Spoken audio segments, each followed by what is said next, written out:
God says you may not have anything you want. You may not have anything you want. And I was puzzled by that. And I said, well, I don't understand. I thought that when you want something, when you need something, when you are hoping for something, you go to God and you ask for it. God said, no, you don't understand how the system works. You don't understand how the system works. Or that even that there is a system. But here's how the system works. Everything you could ever ask for, you could ever have now, or ever ask for in the future, you already have right now. You already have all of it. You simply are not experiencing it. Because everything that has ever happened is happening now, and ever will happen is happening right now. And so it is for you merely to reach into the sea of infinite possibilities and call forth the reality you choose now to experience.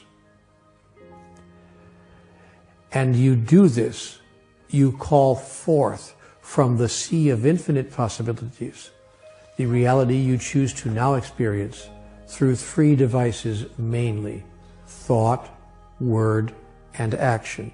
That is, what you say, what you think or believe, and of course what you do. Now, if what you say is, please give me what I need today to survive, you will have a struggle acquiring what you need today to survive, because the statement comes from a deep underlying thought that you do not now have that, or you wouldn't be asking for it. It is that underlying thought, what Conversations with God calls the sponsoring thought, that has a huge influence on the creation of your moment-to-moment reality. Therefore, if you ask for something, or if you say, I want something, I'll use an example, I want more money. Oh, I really want more money in my life. The universe has only one answer to a statement like that. Indeed you do. That is correct.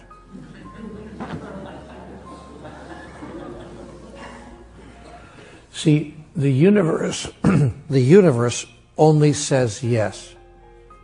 Now, when you understand that, please forgive me, I know this is very elementary to most of us, but just to lay the groundwork, the universe has a universal response to every thought, and the universal response is yes. See, God only knows one word, yes. God has a very limited vocabulary.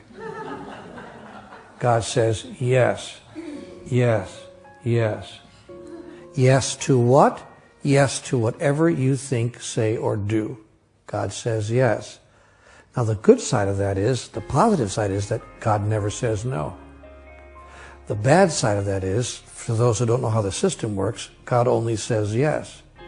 So if you say, I am sick and tired of my life going like this, God says, yes, that's true. I want more money. God says, indeed you do. Yes, that's true. You want money. That's true. And you will have the experience of wanting money because you're declaring, in fact, what's true for you. I want more money. Yes, you do. Yes, that's true. And so you will talk yourself right out of what you're trying to talk yourself into. Now, I don't want you to think that it's a matter of choosing the right words. I don't want you to get down to the point where you start parsing, like Bill Clinton. I didn't inhale or whatever.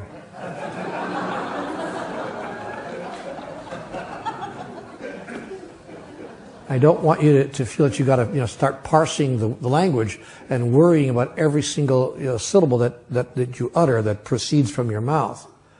But you do need to look deeply at the sponsoring thought, that is, at the foundational idea from which your words emerge. That you do need to look at. Or to put it another way, if you're coming from lack and from a thought that there's not enough, and couldn't I please have more, you are having to overcome in the first instance your thought that there's not enough, which is very difficult to overcome because it's your foundational thought. Now, one might argue, and your friend would argue, but Neale, that's all very sweet and good, except when a person's entire experience is that there's not enough, how could they have any thought other than that? How would you expect them to have another thought when their whole experience, the evidence of their own eyes, is that there is not enough? To which a master would reply, as all masters have, each in their own way, each in their own time,